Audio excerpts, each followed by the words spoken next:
Hello students, मैं Durgesh Yadav CEO founder of DS platform. आप सभी आईटीआई स्टूडेंटों का स्वागत करता हूं आपके अपने ही प्लेटफॉर्म डीएस प्लेटफॉर्म पर। एक ऐसा प्लेटफॉर्म जहां आपको आईटीआई सीटीआई से रिलेटेड हर एक जानकारी दी जाती है, साथ ही साथ आपका आईटीआई का फुल सिलेबस यहां क्लास कराया जाता है।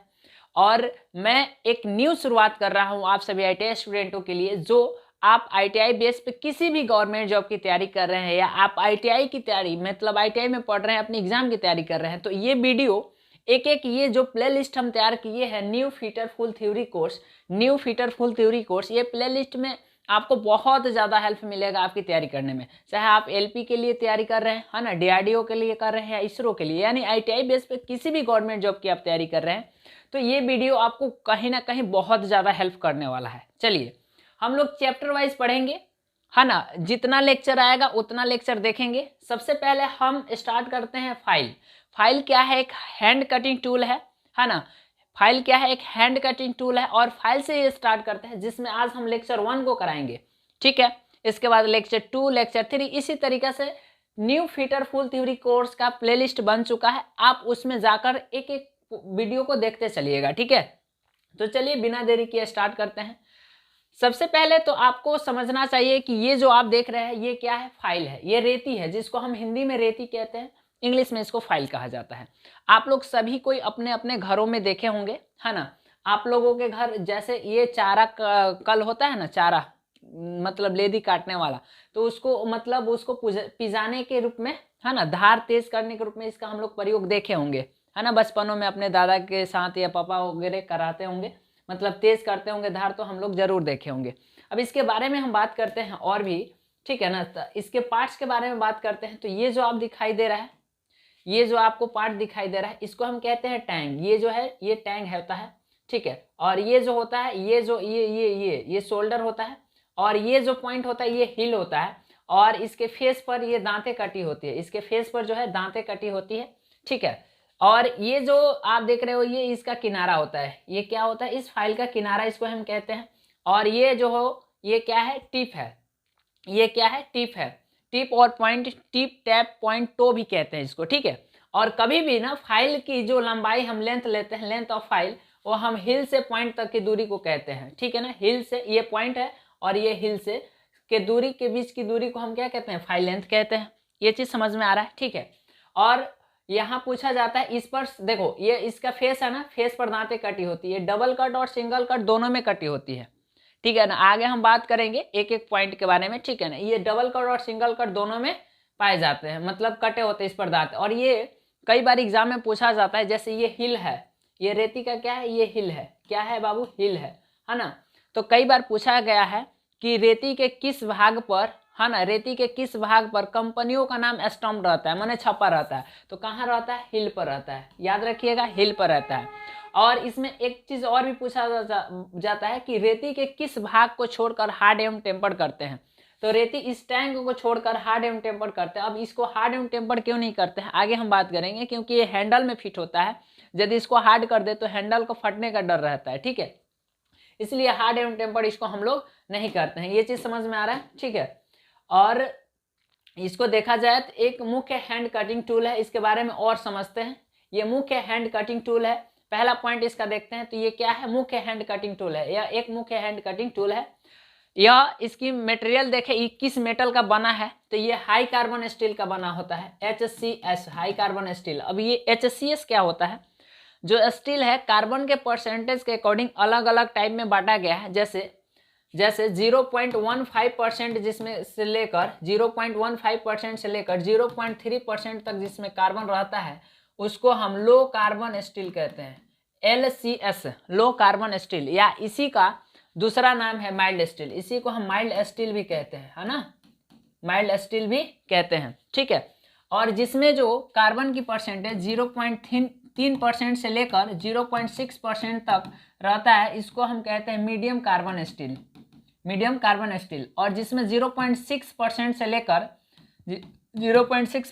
लेकर 1.5% तक होता है, इसको हम बोलते हैं high carbon steel, HCS, short में लिखते हैं HCS, हाई कार्बन स्टील। समझ में आ रहा है ये चीज? अब देखिए, कभी कभी आप लोग देखे होंगे एग्जामों में, ये डाटा थोड़ा सा 5 इधर उधर भी दिया रहता है। ये डाटा जो है थोड़ा सा इधर उधर भी दिया रहता है, ठीक है। ये जो थोड़ा सा डाटा है ना इधर उधर भी दिया रहता है, ठीक है। ये चीज, ये डाटा थोड़ा सा इधर उधर भी दिया रहता है। तो 5 mm इधर या उधर, ठीक है। जैसे कहीं कहीं आप देखिएगा हाई कार्बन स्टील का 0.65% से लेकर ये आपका 2.0% तक दिया रहता है। कहीं कहीं आप देखिएगा लो कार्बन स्टील का 0.35% से लेकर, है ना, 0.65% तक दिया रहता है। तो 5 mm मतलब, है ना, 5% इधर या 0.5% इधर या उधर यदि दिया रहेगा तो आप लेकर चलोगे, ठीक है ना। और अकॉर्डिंग टू ऑप्शन के अनुसार आप देख कर चलोगे, ठीक है। ये चीज कंफर्म हो रहा है, हाँ, ये चीज कंफर्म हो रहा है। तो आगे बढ़ा जाए, ठीक है ना। ये चीज कंफर्म हो रहा है मेरे भाई, ठीक है, ओके। ये चीज कंफर्म हो रहा है तो आगे बढ़े। हाँ, ये तो समझ में आ गया। अब ये टूल स्टील क्या होते हैं, इसमें एक चीज और आया है। देखो, ये हाई कार्बन स्टील में आप मतलब कार्बन के परसेंटेज के अकॉर्डिंग स्टील का प्रकार देख लिए, ठीक है ना। अब ये टूल स्टील क्या होते हैं, इस टूल स्टील में और भी एलॉय मेटल मिले होते हैं, मैग्नीशियम के अंदर, वेनेडियम, क्रोमियम, है ना। ये टूल स्टील यदि इन दोनों में कहीं पूछ दे कि हाई कार्बन किस मटेरियल का बना होता है, और ये दोनों ऑप्शन आ रहा है, ये क्या कर रहा है, दोनों ऑप्शन आ रहा है, टूल स्टील और हाई कार्बन स्टील। तो हम टूल स्टील को क्या करेंगे, प्रायोरिटी देंगे, है ना। टूल स्टील हमारा किसको देंगे, प्राथमिकता किसको देंगे, टूल स्टील को, क्योंकि इससे कार्बन स्टील से जो हेवी होता है टूल स्टील होता है।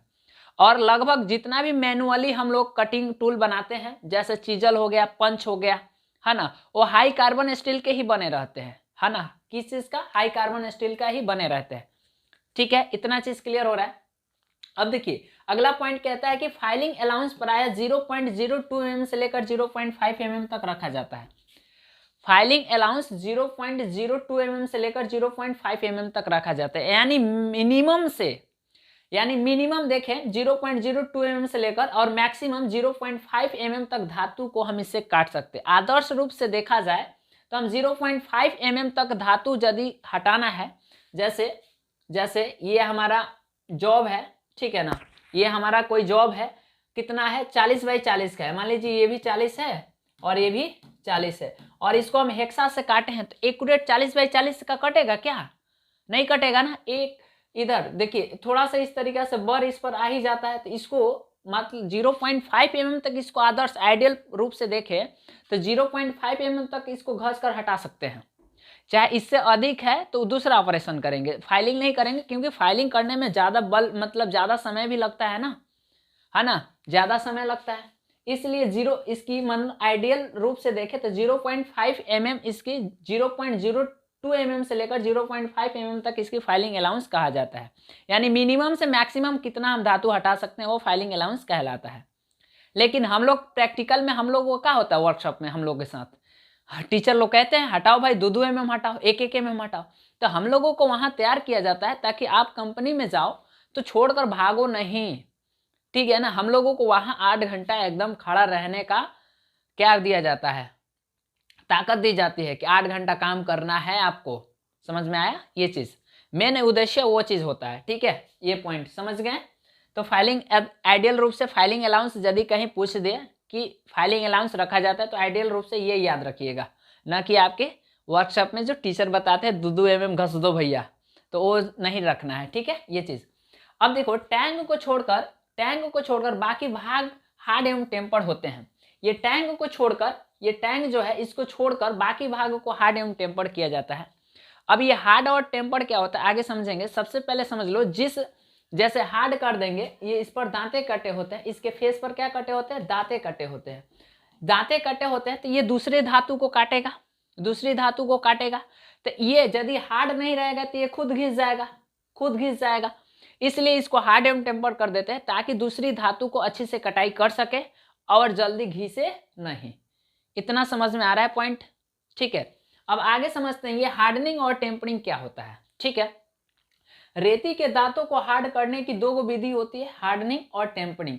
कभी भी याद रखिएगा, जहां कहीं भी आएगा हार्डनिंग वहां साथ में आ जाएगा टेम्परिंग। वो चीज मैं बात करता हूं, ठीक है, वो चीज, ठीक है।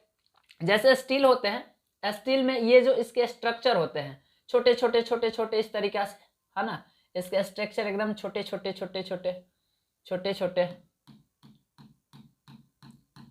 जिस स्टील का स्ट्रक्चर मतलब जिस स्टील का कण जो होंगे बहुत छोटे छोटे होंगे, बहुत छोटे छोटे, वो स्टील उतना ही हार्ड होगा, उतना ही कठोर होगा। समझ में आ रहा है? इसका ये कठोर छोट कब होगा वो चीज भी मैं बात करता हूं, ठीक है ना। जिस स्टील को गर्म करके जितना ही जल्दी ठंडा करेंगे ना, जितना ही जल्दी ठंडा करेंगे ना, ठीक है ना, ये छोटे छोटे जो ये कण हो एकदम छोटे छोटे घना कण, ठीक है ना, तो उतना ही ये कठोर होगा, उतना ही क्या होगा, कठोर होगा।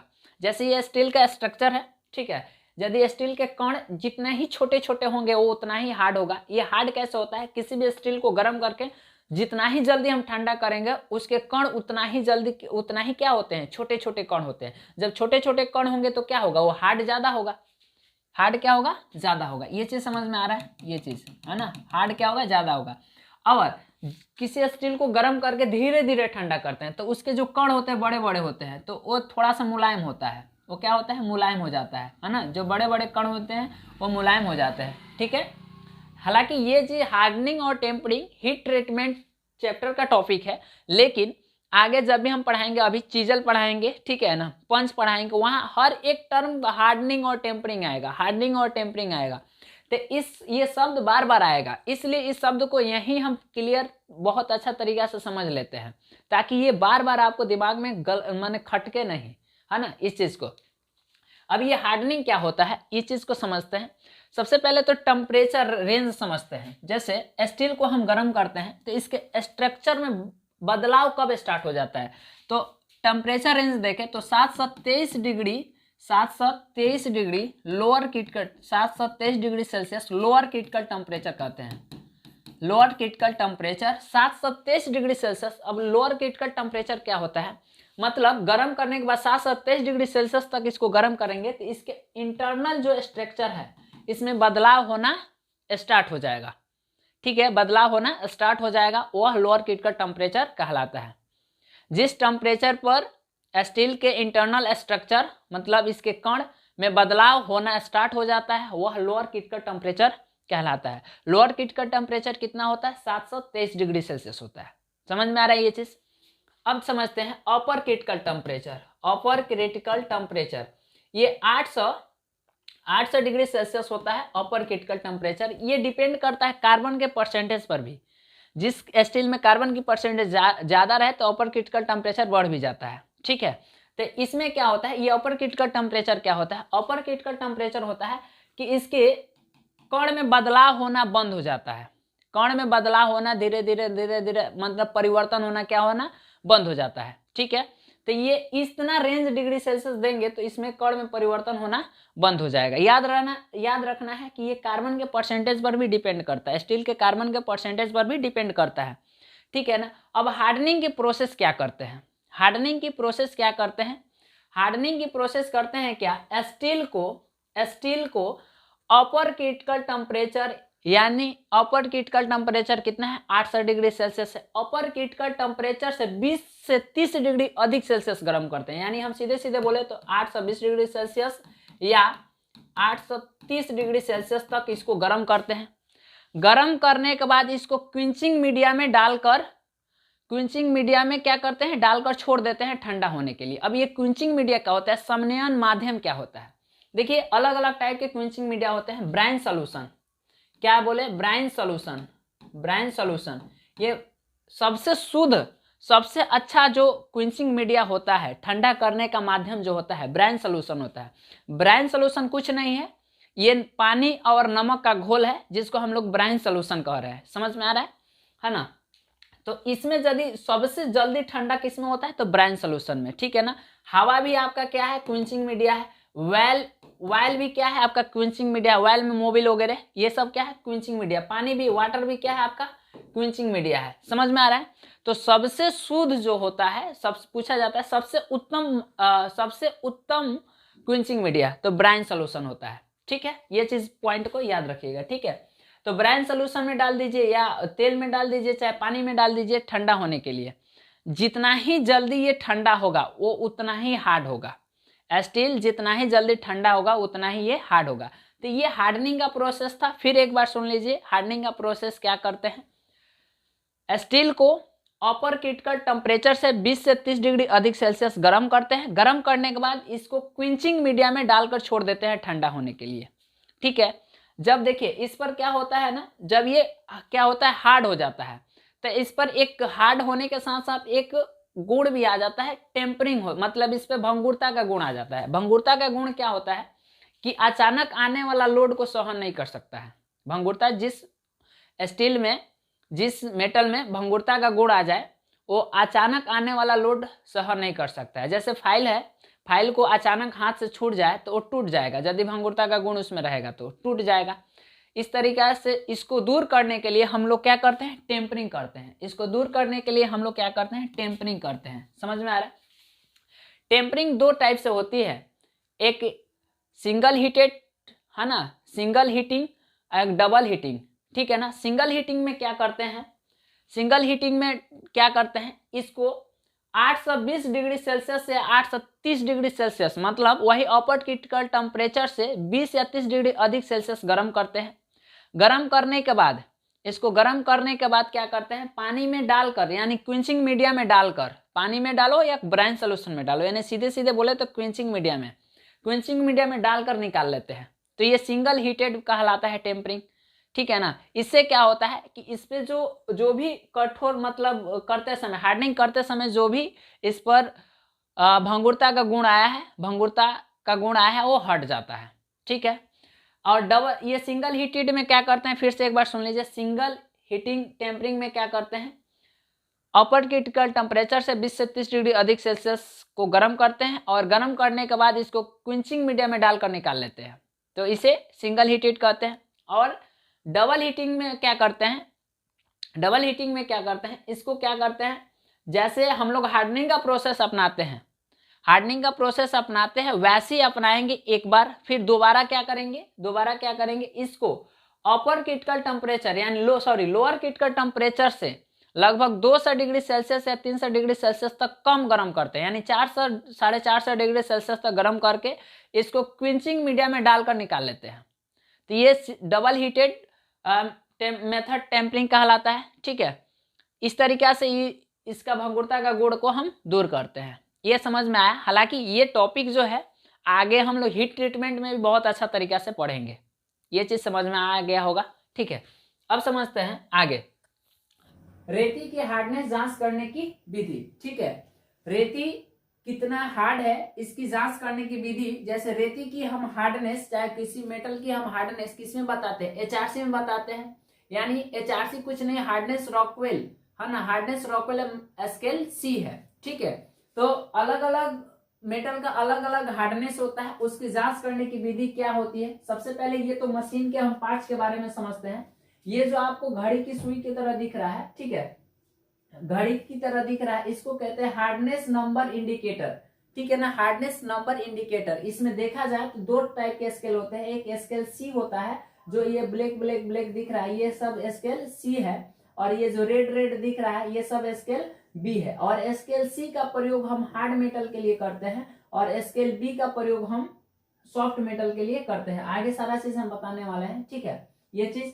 और उसके बाद दूसरा देखते हैं, तो ये इसको इंडेटर कहते हैं। इंडेटर, इसमें दो टाइप के इंडेटर लगते हैं, एक वी टाइप और एक बॉल टाइप। ठीक है, बॉल टाइप। ठीक है, इसके बारे में अब फिर हम बात करेंगे कि वी टाइप जो है हार्ड मेटल के लिए प्रयोग करते हैं और बॉल टाइप जो इंडेटर है उसको हम सॉफ्ट मेटल के लिए उपयोग करते हैं। हालांकि क्यों करते हैं ये सब अभी हम बात करने वाले हैं। ठीक है, ये चीज।